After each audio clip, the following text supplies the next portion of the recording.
Hello दोस्तों, स्वागत है आप सभी का रीजनिंग लाइव बाय दीपक सर। जल्दी से फटाफट से आ जाइए एनटीपीसी सीबीटी 1 के सबसे धमाकेदार, सबसे बेहतरीन, सबसे लाजवाब प्रश्नों की सीरीज में दोस्तों आप सभी लोगों का स्वागत है।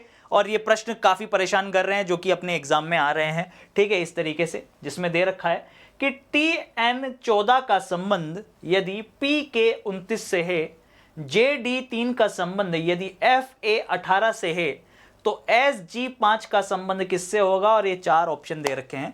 और 10 जून से, मतलब वैसे तो 6 जून को पहली बार आया, फिर 7 को आया, फिर उसके बाद सीधा दोस्तों 2 दिन का गैप था, आपको पता है। फिर 10 जून से कंटिन्यूसली दोस्तों आपको पता है कि एनटीपीसी सीबीटी 1 के अंदर ये क्वेश्चन आ रहा है और बहुत परेशान कर रहा है। और एग्जैक्ट क्वेश्चन तो आप दोस्तों नहीं कह सकते कि जो बच्चों ने भेजे हैं वो सही भेजे या नहीं भेजे, जब तक हमारे पास प्रॉपर जो है दोस्तों उसका आ नहीं जाता। ठीक है, पीडीएफ हमारे पास आ नहीं जाती, जो है कितने क्वेश्चंस कैसे आए हैं या गलत है या सही है।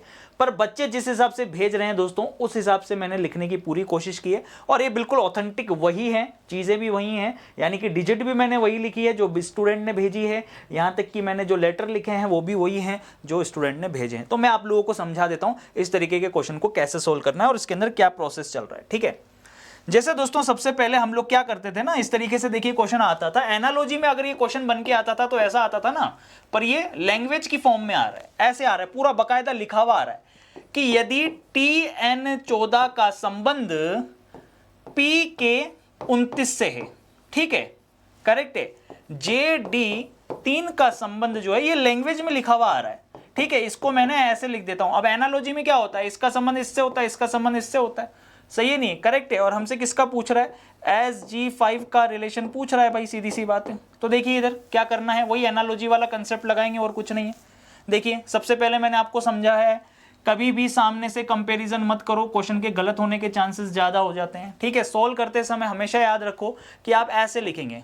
ठीक है, राइट वाले कोड को उसके नीचे लिख दीजिए। TN14 को मैंने लिख दिया PK29, ये लिख दिया मैंने।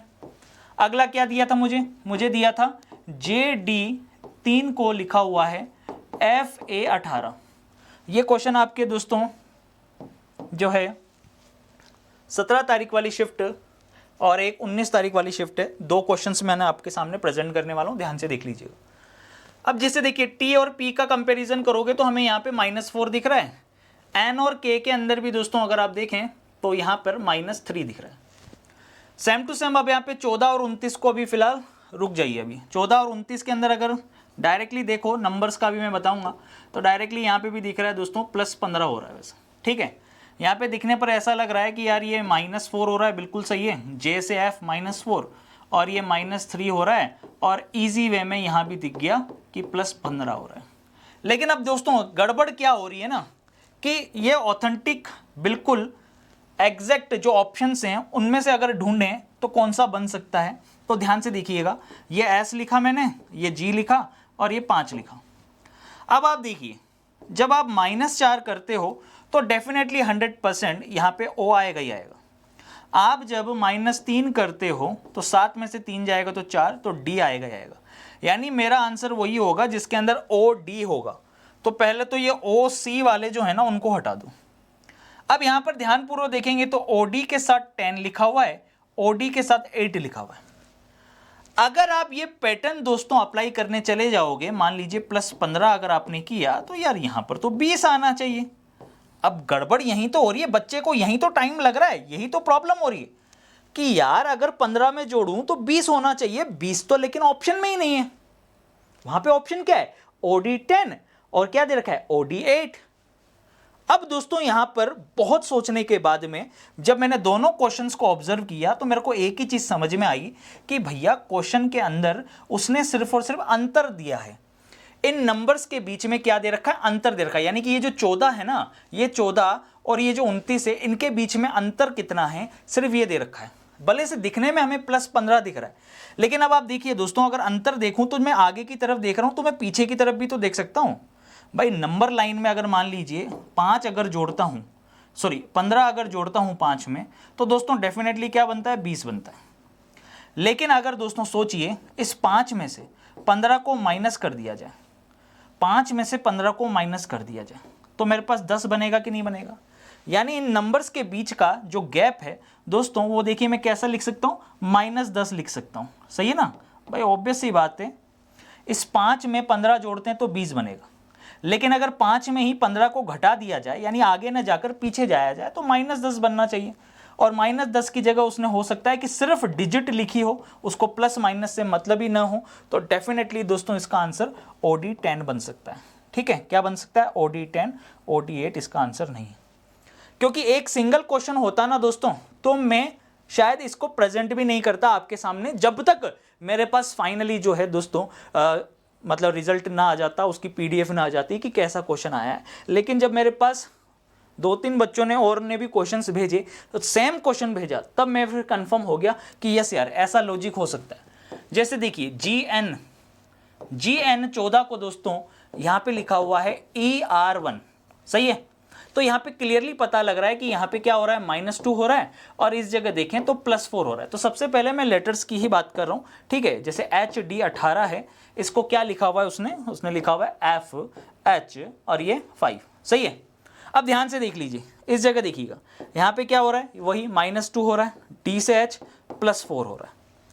अब अगर आप डिजिट को जब आप देखोगे ना, डिजिट को, तो हमें ऐसा साफ साफ दिख रहा है कि यार यहाँ पे -13 हो रहा है, 14 और 1 का अंतर 13 का है, सही है। मैं 13 का अंतर बोल सकता हूँ, अब -13 बोलूँ तो ये कहने को दोस्तों सही नहीं होगा, क्योंकि जब आप इसका आंसर निकालेंगे, देखिए T, K और 4, तो मैंने अभी मैंने आपको समझाया दोस्तों, ध्यान से देखिएगा। इस जगह देखिए, अगर -2 किया आपने तो क्या आएगा, -2 करने पर यहाँ पर R आएगा, और फिर +4 है, +4 करने पर यहाँ पे O आएगा। यानी जो भी हमारा आंसर हो, R O तो कंफर्म आना चाहिए। तो अगर देखिए R O को ढूंढूं तो मैं डायरेक्टली टिक कर सकता हूँ बिना नंबर को यहाँ पे चूज किए हुए, R O का एक ही ऑप्शन है। अब देखिए -13, 14 में से -13 करूंगा तब जाके 1 बन रहा है, 18 में से -13 करूंगा तब जाके दोस्तों 5 बन रहा है। लेकिन अगर 4 में से दोस्तों अगर -13 मैंने किया, ठीक है, 4 में से अगर मैंने -13 किया तो मेरे पास तो -9 आएगा ना। लेकिन वो माइनस वाली डिजिट को दोस्तों कंसीडर नहीं कर रहा है, ध्यान से देख लीजिए आप, वो माइनस वाली डिजिट को कंसीडर नहीं कर रखा है। उसने ऑप्शन में क्या दे रखा है, सीधा 9 दे रखा है। इसलिए मैं 100% श्योर और कंफर्म हो गया कि जरूरी नहीं है कि इसने +15 किया है तो यहाँ +15 आगे जाकर ही हो रही हो डिजिट, पीछे अगर इसने माइनस भी किया हुआ है और आंसर अगर आपका माइनस भी आ रहा है तो उसने माइनस को नेग्लेक्ट करके सिर्फ डिजिट लिखी हुई है। आ गई बात समझ में, क्लियर है। -10 न लिखकर सिर्फ 10 लिखा हुआ है, इस बेस पर मैं कह सकता हूं कि इसका आंसर OD 10 है। तो ऐसा प्रश्न आ जाए तो कंफ्यूज मत होना, ये मत सोचना कि यार इसमें -13 हुआ है तो अब इसमें भी -13 होगा, जी नहीं, आप +13 करके देख लीजिएगा। यानी हमें उस नंबर से उतनी दूरी पर जाना है। अब हम चाहे आगे जाएं या पीछे जाएं, जैसे मान लीजिए 5 है, 5 में +5 करोगे तो 10 बनेगा, लेकिन 5 में से -5 करोगे तो 0 भी बनेगा। उतनी ही दूरी पर आप 0 पर भी जाओगे जितनी दूरी पर आप 10 पे जाओगे, ठीक है। नंबर लाइन पर रिप्रेजेंट करने से मैं आपको समझा सकता हूं, जैसे ये 0 है, अब 0 से 1 2 3 4, ये 4 जितनी दूरी पर है उतनी ही दूरी पर मैं कह सकता हूं कि -4 भी है, सही है कि नहीं, करेक्ट है। उतनी ही दूरी पर क्या है दोस्तों, -4 भी है, -2 -3 -3 -4, तो बस यहाँ पे इसने उतनी दूरी को लिया है, यानी कुल मिला के नंबर को लिया है। तो उम्मीद करता हूं कि आपको समझ में आ गया होगा। अब आपके क्वेश्चन गलत नहीं होने चाहिए, अगर ऐसे क्वेश्चन आ जाए तो टाइम वेस्ट करने की जरूरत नहीं है। जो लेटर्स हैं उनको देख लो, उनके अंदर क्या प्रोसेस चल रहा है, और सेम टू सेम वो नंबर्स में भी फिर अप्लाई कर दो भाई साहब, ठीक है। क्लियर है, मजा आ गया आपको। इसकी PDF दोस्तों आपको कहां पर मिलेगी वो मैं आपको बता देता हूं एक बार, ठीक है। जिन भी बच्चों को नहीं पता है उनको मैं बता देता हूं कि मेरे भाई इसकी जो PDF है वो आपको मिलने वाली है ऐप पर मिल जाएगी। अपनी जो ऐप है वहां पर आपको इसकी PDF मिल जाएगी, ऐप डाउनलोड कर लो जल्दी से जाके, ठीक है। ये अपनी ऐप है रीजनिंग लाइव बाय दीपक सर, ये अपनी ऐप है, गूगल प्ले स्टोर पे जाके डाउनलोड कर लो। फ्री क्लास वाले सेक्शन में जाकर आपको इसकी PDF मिल जाएगी, ठीक है। बाकी मैं आपको इन्फॉर्मेशन दे दूं कि अपना बैच दोस्तों स्टार्ट हो गया है। जी हाँ, Lakshya foundation batch, complete theory, 200 mock test, previous year paper के क्वेश्चन, 1.5 साल की वैलिडिटी मिल रही है आपको इस बैच के साथ। ये कंप्लीट फाउंडेशन बैच है जो अपकमिंग 2025-26 में आने वाली सभी वैकेंसीज के लिए सफिशिएंट है। ये एक live plus recorded plus VOD form में अवेलेबल बैच है। रीजनिंग लाइव बाय दीपक सर, ये अपनी ऐप का नाम है, इसे आप डाउनलोड कर लीजिए। बाकी अगर डेडिकेटेड आपका टारगेट एसएससी या अदर एग्जाम्स हैं ही नहीं, सिर्फ रेलवे ही अगर आपका टारगेट है ना, तो सबसे बढ़िया मौका है कि आप सीधा ब्रह्मास्त्र बैच ले लो। उसमें 2 सब्सक्रिप्शन है, प्राइस भी कम है, 399 रुपये 1 साल के लिए और 599 रुपये में 2 साल की वैलिडिटी के साथ आपको ये बैच मिल जाएगा। ठीक है भाई, कोई भी समस्या हो तो 9602514332 पे कॉल कर सकते हैं। ऑल दी वेरी बेस्ट जिनके भी अपकमिंग शिफ्ट्स या अपकमिंग डेज में एग्जाम्स हैं। Love you all, take care, have a nice day.